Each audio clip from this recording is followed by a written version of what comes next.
Thank you, Mikkel, and thanks. It's a great pleasure to be here in Estonia, again here in Estonia, and thank you to WEC Estonia, obviously, for organizing this day. I'd like to do is, obviously, we had our Congress, the World Energy Congress, just a month ago, and as an organization that has been around for 90 years, we use our congresses that we do only every 3 years as moments where we try to crystallize all our content, bring it together and ask the question, so what's new?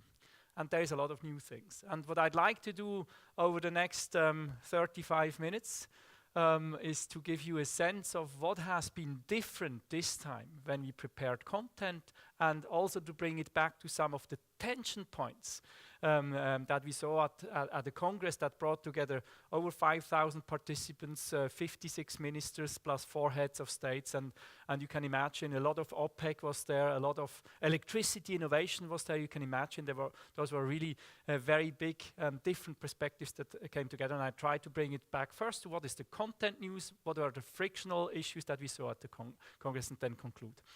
I'd like to start first with our scenarios. We have been doing scenarios for quite some time, but this time was different. Why? We had, as a context for the scenarios, a totally different growth perspective. In the past, when we looked at growth, we were always looking at growth where it was simply, when you looked at GDP and global population, you always looked at kind of, the exponential continuing. This time, that's the way the population growth looks like. What does it mean? We have seen over the past 45 years the global population doubling. We see over the next 45 years only a plus 40% of global population. Now, why is that important? Because GDP growth obviously directly relates to population growth. If we look at GDP growth over the past 45 years, we have quadrupled GDP growth over 45 years with an annual average growth rate of about 3.5%. Half of that 3.5% is directly coming from labor market growth. So 1.7% is directly coming from the growth of the global population and labor market growth. If you take 60% out of 1.7%, you lose 1%. So if you have a 3.5% average growth rate over 45%, and we say actually we're losing 60% of the population growth over the next 45 years, what it means, in real GDP terms, we lose 1%. If we do not make that up by productivity growth, we lose growth. We simply lose growth at that rate. And the question is, can we make it up by productivity growth? So that's a first element to keep in mind. But behind that is obviously also the question of energy. We have, over the past 45 years, multiplied the energy, primary energy, by a factor 2.6. Now, that is on average, if you have a GDP growth of 4.4, factor 4.4, but on the energy you only have a factor 2.6, that means we have decoupled energy from GDP growth. On average by 1.1% per year. But over the past year, we have accelerated that decoupling. And if we take that forward, we want to even accelerate further. Over the past years, we had 1.6%, and the UNSC for all objective is 2.6%. Let's assume we get a step in that direction. If the decoupling actually further accelerates, what are we saying here?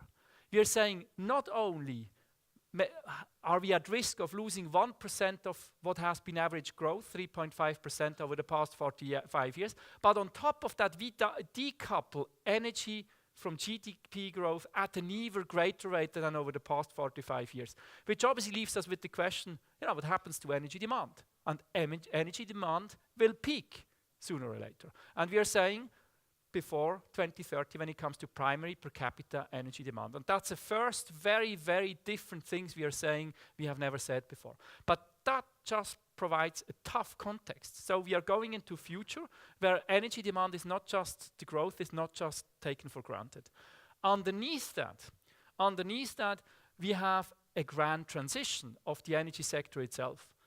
And we have to ask the question, what drives the transition? And we see three major forces, and I would like to spend some time on those three major transition forces that we see. First, decarbonization. The decarbonization, and I just flip over them very quickly and then go into depth. We have decarbonization. The second one is really the market design and technology push that we see. And the third one is the resilience, the new resilience risks that we see. So those are the three major forces. I'm going to spend time with each of those briefly. First, decarbonization. We have seen over the past 45 years an average decarbonization of 1% per year of GDP. So GDP has been decarbonized 1% per year over the past 45 years. If we want to achieve the 2 degrees Celsius objectives, we have to accelerate to 6% per year decarbonization. That under the assumption of a roughly GDP growth of 2.6%. But the key thing is, from here to there, that's not evolution, that is revolution, I think we can safely say. Massive step up. Let me use other figures to illustrate the same. We have currently proven reserves of 2,800 equivalent gigatons of CO2 emissions. So proven reserves in fossil fuels, coal, oil, gas, if we add it all up and translate it into CO2 emissions, we have an equivalent of emissions of 2,800 gigatons. If we do want to stay below the 2 degrees Celsius, we have only the right to emit 1,000 gigatons. So we have of CO2. So we have a factor 2.8 higher proven reserves in CO2 equivalent in fossil fuels than what we are allowed to emit. That describes the challenge in a second way. Third way to describe the challenge. Paris, was it a success? Paris, the business as usual scenario before Paris was that by 2030, the world would emit about 60 gigatons of CO2 per year. Now, the INDCs at that time, the intended nationally determined contribution, now NDCs, have brought from 196 countries an equivalent about 5 gigaton reductions, annual reductions, to the table, which has brought it down from 60 to 55. What we would have needed by 2030, or what we would need by 2030, is 40 gigatons of CO2. So we have gone, or Paris has given us about a third of the way in terms of commitments of what we would have needed. So those three things describe the carbon challenge, the CO2 decarbonization challenge. 1 to 6%, 2, a factor 2.8 higher of proven reserve CO2 emissions in fossil fuels, and the 3, we have gone a third of the way that we need with Paris. First transition force. Second transition force. The second transition force is, let's call it technology-pushed change with impact on market design. There's really, technology is changing, and whether we want it or not, it's going to change everything. It's going to change business models, it's going to change market design, at least the way how we need it. And what are some of the key driving forces here? I've listed some of them here, but let me just focus on a few. The whole context of decentralization, where we come from a totally centralized world and we move to a decentralized world, is obviously one of the elements that changes. We come from a world where everything is basically manually operated, and we come to a fully digitalized world. We come from a world where the market price was given by marginal costs, and that marginal cost for increasing share of the time is going to be zero, because the marginal cost of renewables is simply zero, and therefore cannot be the market price or not send a signal to investor if it was. And those are just 3 examples of the changes that fundamentally change business models, the logic that how we design markets. And let me just add a last one. We come from a world where it has been seen that the margin that we can make as energy players is close to the resource, and move to a world where and by the way, in that world, we didn't really much care about the customer. We moved to a world where we see actually, well, technology enabled. We have so much technology enablement, and if renewables are a bigger part of the picture, yes, land is important, but it's no longer the resource, the struggle for resource. It's the struggle for the customer. And the margin, the big margin, will be actually close to the customer. So you can see how profoundly those changes will affect players in the energy who have to adapt to those new realities. Now, this is the second push. This business model and market design change is the second transition force. The third transition force is the resilience part. And when we talk about resilience, we mean three things. We mean first, extreme weather events, cyber risks, or energy, water, food nexus. And I'm going to give just a few examples on how those materialize. And this is the first one, extreme weather events. We have seen, and when I saw, we have published this last year, when I've seen this the red curve for the first time, I was really shocked, and we asked the UN Meteorological Institute as well to comment on this, and they said, we have no better data. That's how it looks like. This is the number of natural catastrophes over a period of 45 years, 1970 to 2010. What we see here is an increase of a factor 4 over 45 years. And to me, this looks rather like something, does it look like it stops here? To me, it doesn't look like it just stops. What does it say? It says if you built something for a period of 45 years, in 1970, it was absolutely unlikely. Who would have told you, Emil, you're going to have a factor 4 increase of extreme weather events? How would you have reacted if somebody had told you in 1970? You would probably have said, I'm an engineer, I can do 30% of margin, etc. But a factor 4 here of increase of event, that sounds it's not exactly my business here. You talk to somebody else.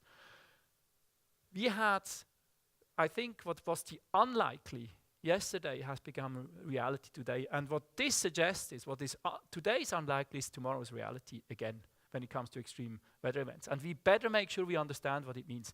Now, we have asked the question, how do you translate this into something that is actually meaningful for the sector? And we have looked for a lot of examples. And the best way to summarize this is probably done with this famous tale of the oak and the reed, where the storm has brought down the oak, and yes, it has brought down the reed as well, but a few hours after the storm, the oak is still down and the reed is up again. And if you think about, if we accept that the storm brings down energy systems, we can have a choice of trying to build stronger and stronger, but we will not build the reserve margin for the unlikely. It's simply going to be too expensive. But we can try and build the system in such a way that they are responsive, that we can actually bring them, we accept they're going down, but the question is how do we bring them up quickly? It's about black starting capability. It's about building the system in such a way that you can repair things in an easy way. You accept they're going down, but repair in an easy way. And that is, we call this the concept from hard resilience, you build stronger to survive, to soft resilience. You build smarter to come up quickly once you're down. We see that shift in the resilience. Let me quickly translate that to cyber. First, cyber, we have in our report on cyber, just looked at case study, and we see, the whole palette of cyber issues that you could possibly have is there.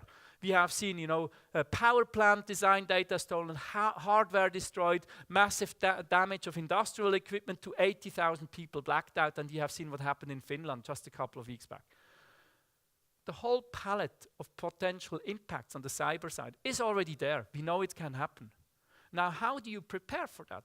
Obviously, you want to improve your you want to, the joke is going around, there's only two type of companies, those who know that they have been hacked and those who don't know it yet.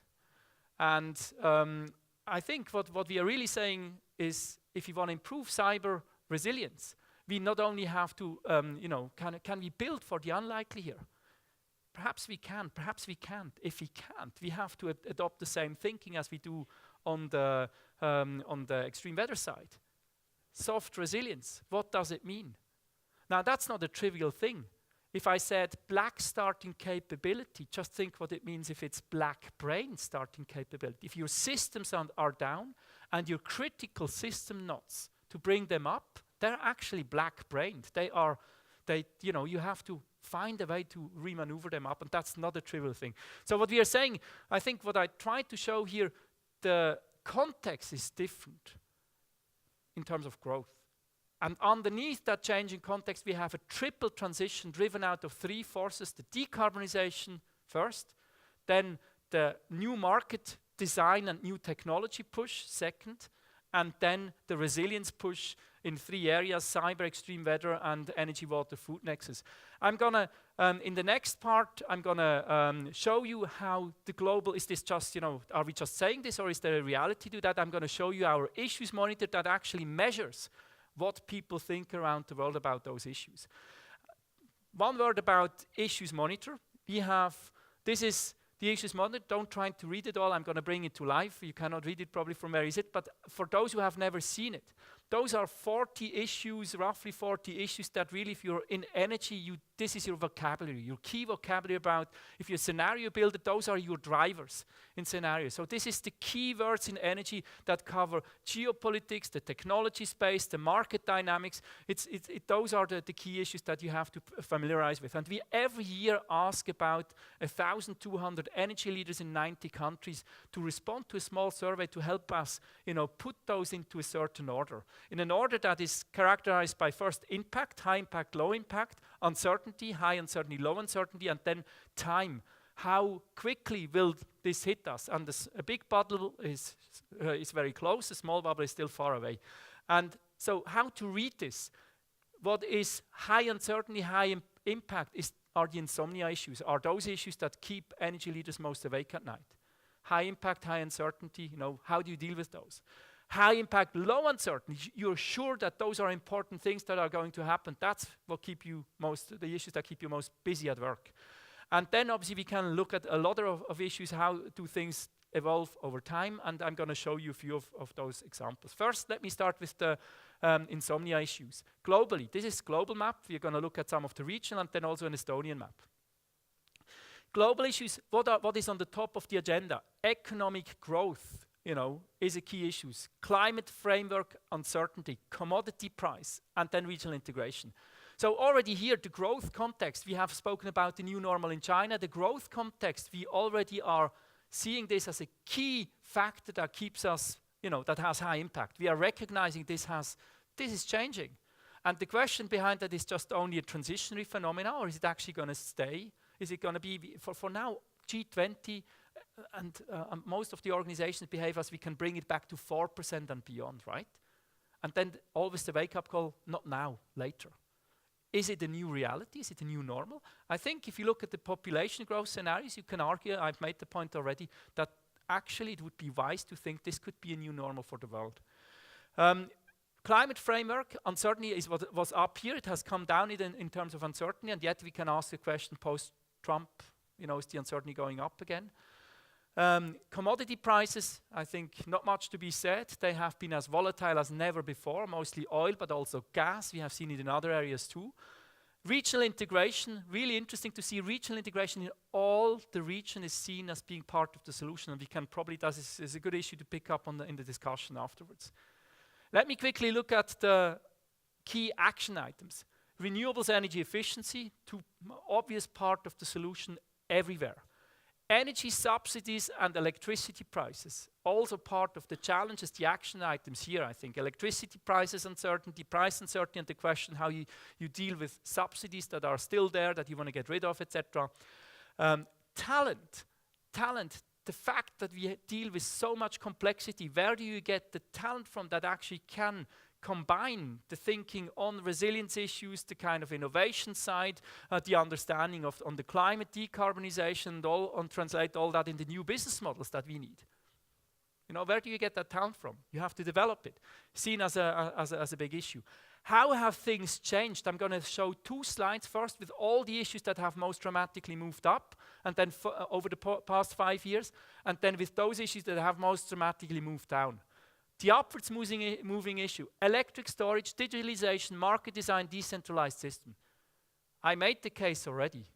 Those are all the issues of the technology transition. My second transition driver. Those are all the issues that define the new reality, business for business models and also market design. And we can see that they have been in an absolute nowhere place a couple of years back, and yet today they are in the core and center of attention of energy leaders globally. 1,200 energy leaders, and those are, by the way, CEO, C-1, ministers, minister -1, and leading experts in their countries, typically. Now, what are the issues that have gone down? Coal, nuclear, CCS, unconventionals, centralized. All of them have together the note of centralized. Now we have to be a bit careful here. There's always a bit speed dating with the issues, and it's always a risk that you miss out if you do a presentation. I think one will have to deep dive in each of those issues. They are very different in the reasons why they are down. But very briefly, I think CCS, as long as we don't have a globally agreed CO2 framework, who would pay for it? Even less with a Trump, with the Trump logic being out there now.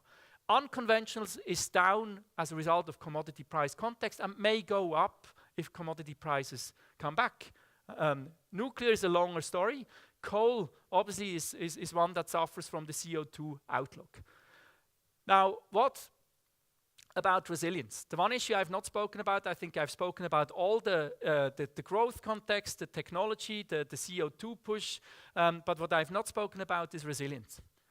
This doesn't indicate that I'm making a strong point. Resilience issues seem all to be relatively low on the agenda. Now, here's going to be my real point. Be careful. This is not about global average. It's about key countries driving an agenda. Some countries may be hit by resilience, others may not. And it's easy to guess, the logic there. Some countries may be hit by extreme weather events, some others may not, and the same for energy, water, food nexus. So let's quickly watch, and I'm going to do this very rapidly into the cyber as an example. Cyber, if you split this, explode this in all the country responses that we have. What are the countries? There is first observation, there is countries who put cyber on the top of the agenda. What are those? In gray are the Asian tigers, Japan, Hong Kong, Singapore, you have China here, South Korea. So East Asian tigers, they think cyber is extremely important. Then Europe, obviously, Netherlands, UK, Austria, Germany, Switzerland, Portugal, etc., etc. So I think the point is easy. Europe, and this is about Europe as well, Europe makes clearly a point cyber is on the top of the agenda and we can see it easily. So it's not because globally it's not a top issue that it's not a top issue in some of the regions. East Asia, North America, Europe first. That's the case for cyber. We could do, by the way, a similar thing for extreme weather, but or energy water. But it's very easy to think that Asia Pacific or Latin America, extreme weather have hit very hard. They put it very high. Energy water. Think of Middle East, parts of Africa, Australia. Where those issues are hitting very hard. So the key point about resilience is the following: resilience. The innovation coming out of the resilient thinking, the soft resilient thinking, is going to be driven out of those regions that are hardest concerned. And if those regions have an economic relevance, which they have, then that innovation will find its way back to global markets, which obviously impacts us all. Quick word on market design. It's also one of those issues that have moved up, and I just want to, show you Europe. It's moved up globally, but Europe is again at the forefront of thinking this is an important issue, simply because the zero marginal cost energy part, the renewable energy part in Europe, is obviously world-leading high as a region, and therefore the question about market design is also critically important. This is the only point I'm going to make about market design. Very briefly, Estonia. This is the unpublished new Estonia map. And I think I'm going to just tell you here, this looks familiar. We have seen a very similar map at global level first. Market design, economic growth seem to be very high up. We have the energy subsidies, electricity prices. We have commodity price volatility. We have climate framework. Very many of the same issues. Here a few differences. Well, Russia is obviously very high up, the geopolitics, and anecdote bracket open. We are moving to a more decentralized world, more digital world, which by default says it's a more local world. And yet, geopolitics, as we have seen at the Congress, are not going down. They're actually going up. And we can also include that in the discussion. Why? There's good reasons for that. But this is obviously one of the contradictions that I will mention. I think the other issues that are just behind EU cohesion and regional integration are also very high. Digitalization going down in terms of perceived uncertainty because you're actually doing the job. You're spreading the smart meters, so you're confident that the progress on the digitalization is actually becoming reality. So this is a very quick reconfirmation. Where are we with a resilience issue, cyber, extreme weather, energy, water? You don't care about energy, water, or extreme weather. It doesn't concern you. But cyber is actually one of the issues that is relatively high, not at the top, but it's relatively high on your agenda. Now, to the scenarios, I have about 10 minutes left, and I'd quickly introduce our scenarios and perhaps conclude with trilemma if I manage. We have 3 scenarios. Two of them we have further developed based on previous work, and one is entirely new. First, Symphony scenario is, before that, when we chose to do, which scenarios we are doing, we have actually done workshops in all the regions, and the key message when you try to understand what is the driver that most fundamentally drives energy pathways apart. All the regions gave the same answer, with slight variations, but it was always said, it's government decisions. It's the way how government deal with energy. That's the most fundamental driving a part of future energy outlook pathways. Now, if we take that as a given, so what are the different ways government can deal with energy? A first way which we have here is a symphonic way. Think of China. Top down, we want to orchestrate a certain outcome that has a long-term objective. Is that a cleaner, a less polluted environment? Is that internationally a carbon agreement, a global carbon agreement? So symphonic, is that supported by technology selection, like I want e-mobility and I'm going to do it, whatever the cost? So this would be a symphonic approach, achieving a certain outcome with top-down kind of measures imposed. A jazz approach, very different. The jazz player solo comes up and plays his solo because he's good. Not everybody gets the solo. Only the good players will get the solo. Technology in enabled markets, exactly the same way. The best technologies will perform and do whatever they can. And it's the only thing we do is empower market. Why? What is the reasoning behind that? The consumer wants it cheap and now. And we do everything, governments do everything to empower that through global trade rules, through global cooperation to bring the most innovative technologies to the consumer wants it cheap and now. That's jazz. So the jazzy thing where technologies perform purely on market conditions. Now those were the scenarios which we have further developed, but which we already presented in the past 3 years ago. The new scenario is one that we actually started very prudently formulating 2 years ago, and we said, so what if nobody cares about strengthening trade rules, and what if the climate agreement, is undermined by more fragmented thinking, by more inward-looking nationalistic kind of policies? And 2 years ago, frankly, that scenario had less plausibility. That we didn't have Brexit and we didn't have Trump. Today we have Brexit and Trump, and clearly the third scenario has greater reality than what everybody at the Congress would have liked. And I think the way we describe this again is a scenario where countries will not like to depend on other countries because there's not a deep trust that will make this dependence very, a good bet. May make this look like a good bet. So countries will focus inward on inward solutions, like anything that they can produce from the energy independence approach. Is that nuclear? Is that coal? Is that renewables possibly if you have them, etc. So, but it's inward focus. What you lose with that scenario is efficiency gains from all the things you can win with trade, technology exchanges, etc. What you lose with the scenario is obviously the kind of negative outcomes, or what you do not have with that is the kind of negative outcomes from a not done climate deal. So you have the negative impact. So this is the lowest growth scenario. We have the least good in terms of growth. It's also a scenario that is relatively expensive because of the efficiency loss. You pay more, so you have equity issues, greater equity issues. It's clearly a scenario we don't like. There's some charm to it for those who like the local, but the local alone is not yet a good story. And so if you look quickly what those things actually means in terms of energy demand, I've already referred to the peak per capita primary energy demand before 2030. And you see, this is least pronounced with the hard rock in black and most pronounced with the unfinished symphony. energy demand overall is still, the absolute demand is still growing. Let's be very clear. It's still growing and perhaps peaking with the symphony at first. Carbon emissions. Carbon emissions first annual, you can see this is the IPCC line that actually is the most plausible IPCC scenario that would bring us close to a 2 degrees or below a 2 degrees Celsius world. And you can see even our symphony scenario, which is here slightly better than the IPCC, but then loses out, is slower than the IPCC. Even that scenario doesn't bring us into, it brings us close to a 2 degrees Celsius world, but not exactly into it. And you see the hard rock is obviously the worst because more coal, more local coal is basically used. Is probably the shortest story. The carbon budget in our scenarios will be consumed somewhere between 2042 and 2050. The carbon budget that we are allowed to emit. So we better speed up innovation and implementation of that before.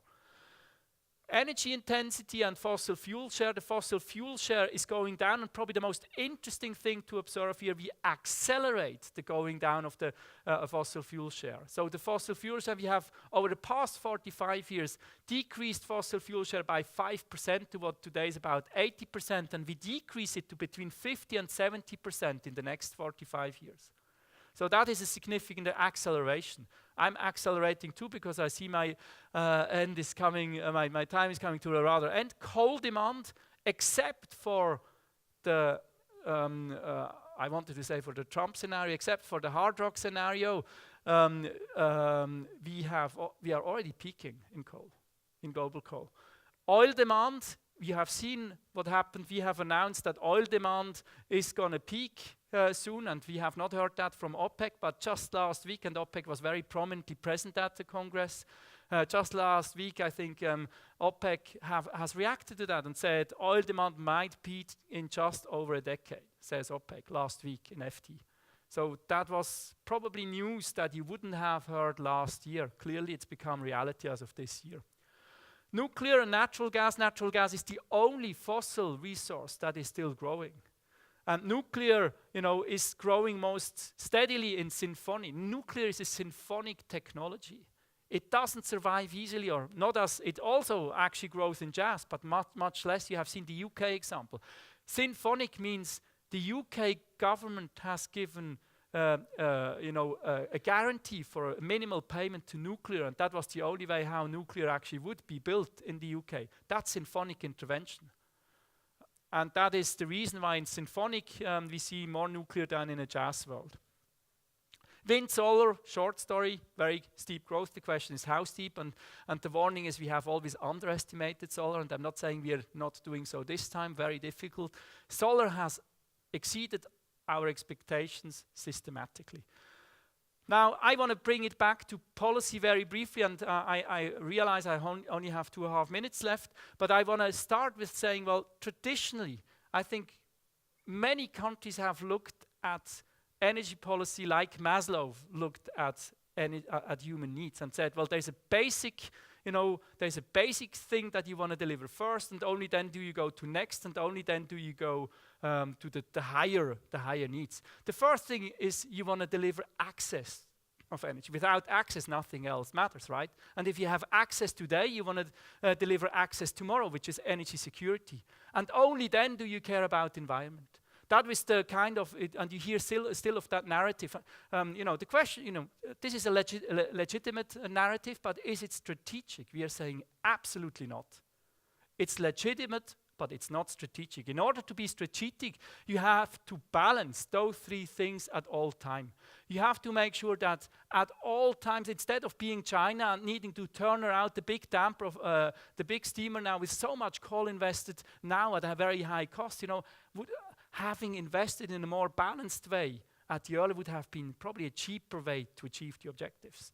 And that is true for every country. We measure 150 countries in how they perform, and here's the case for Estonia. You rank 40 out of 150 countries.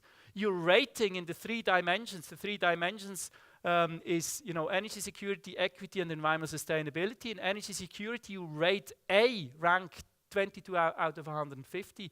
In energy equity, you rate B. Those are very good ratings, A and B. The worst is D, and in environment, on the environmental side, you are still on a D. And I think what Vec's call would be, if you have one area that requires attention, or the most highest priority attention, is certainly on the environmental side.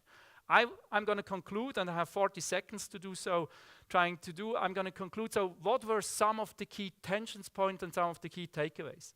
First, I think we have clearly seen, with OPEC's big presence at the Congress at the moment, where we release that we may have stranded resources. We have seen Minister Al-Fali commenting, Saudi Minister Al-Fali commenting on this. And I think this was one of the big tension points, commenting, saying this is not going to be helpful in bringing prices back to where they were. So one big tension area, the whole discussion around its stranded reserves of fossil reserves.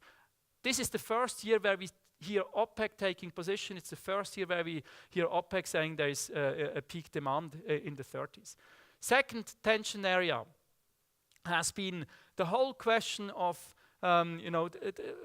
market design and the new technologies and the big versus small innovative. I think seeing that, to put it down to one question, can what happened in the cell phone industry happen in the energy industry? 3 years ago, you would have had a total no on this. Today, we see in Africa entrepreneurs doing exactly that. They leapfrog with new business models in a way that we have not seen before. And so today, I would say we have seen that friction at the Congress. You can see still a world saying that's not possible, and you see another world we are actually doing it. So there's a second interesting frictional area. I think a third way is obviously this resilient thing. People say, for good reason, this is not important for me. But the fact is, resilience is a regional issue. Every region has its resilience footprint and will go very, very clearly after that resilience. In Europe, it's cyber. In Asia Pacific, it's extreme weather events and cyber, etc. And I think those were some of the tension areas. Key conclusion, I finish with that. I think from our side, the first one is obviously keep the trilemma balanced. Not keeping it balanced will put you in a place where investors lose trust in policy stability in your country. So keeping the trilemma balanced. Second, technology innovation, if you want to get close to the objectives, IPC and other objectives, innovation is critical. So innovate or die, but it's not only innovate or die, it's also, if you have innovated, only half of the job is done, actually 25% of the job is done. Bringing it to market is equally important, and frankly, the hard rock doesn't do the job. It doesn't bring technologies to the markets. We have a study, there is a study that shows that 25% of productivity growth comes from pioneering, 75% comes from deployment to the markets. And that is clearly not happening in the hard rock reality. Trade, we need to enable trade, and we need to make sure that trade is delivering that, otherwise we are failing the objectives there. A second point, so trilemma, trade, and the innovate and die comes on that. And last but not least, I think it's during COP now, we are very clear at WEC, we are saying not having a clear CO2 price simply keeps uncertainty high, and uncertainty is poison for the exact investment that we need to master the transition at this stage. Thanks a lot. Thank you, Christoph. But please stay here for a moment, because we had to wait 5 years to get you back into Estonia. So maybe somebody has a quick question. So please.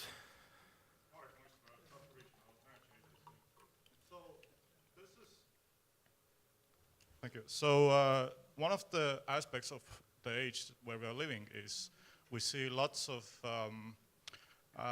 sort of acknowledgement of the problems, and we see lots of awareness amongst the different stakeholders. The general public is more aware about the energy problems than ever before. So how much are those sectors and organizations, non-governmental actors, how much they are influencing those big models? So awareness about innovation, awareness about the need for CO2 price, awareness about the need for, if I just take on the conclusion, and then awareness for trade. If you look at the reality today, Well, first, what are the good news? I think in terms of global awareness, indeed, the good news are absolutely there. We have said at our last Congress 3 years ago, we need a recognition of the importance of some of the climate objectives. UNSC for All, the Secretary Ban Ki-moon's initiative has recognized for the first time that energy access is absolutely critical to decrease inequity. And that recognition is as an enabler for economic growth everywhere. And that recognition was before that a non-trivial thing in the development community. Totally non-trivial. I think what the SE for All has done at that stage is amazing. We have 3 years ago not had COP21. So the climate objectives was not there. We had 3 years not G20s with side meetings of energy ministerial that discuss key issues. 3 years ago, we didn't have the IEA reaching out to China in the way they're doing it today to keep China closer. So there were a lot of the, in that sense, a lot of the things were not there. And they could even talk about regional integration 3 years ago in Latin America as an example. We didn't have the initiatives that we have today. And even for Asia, Russia, there is initiatives that are there today that were not there. So there's a lot of good stories, but let's go to the key conclusions that I have. Trade, the WTO is as stuck as ever. When it comes to all the issues about innovation, think of Chinese solar cells trying to find their way anywhere. It's not an easy story, and you can do it with all the technologies. On the trade side, we're not doing the job. On the COP side, again, we can also take the negative and say we have only done 1/3 of what we need to do, so it's actually not the progress. And I think we can, on the innovation side, yes, the innovators are there, but they're still small. There's many of those innovators in the rural context, for instance, in Africa. The good story is they're there, but they need to farm greater empowerment, in terms of having access to the equity funds, the venture caps that they today have only very limited access to.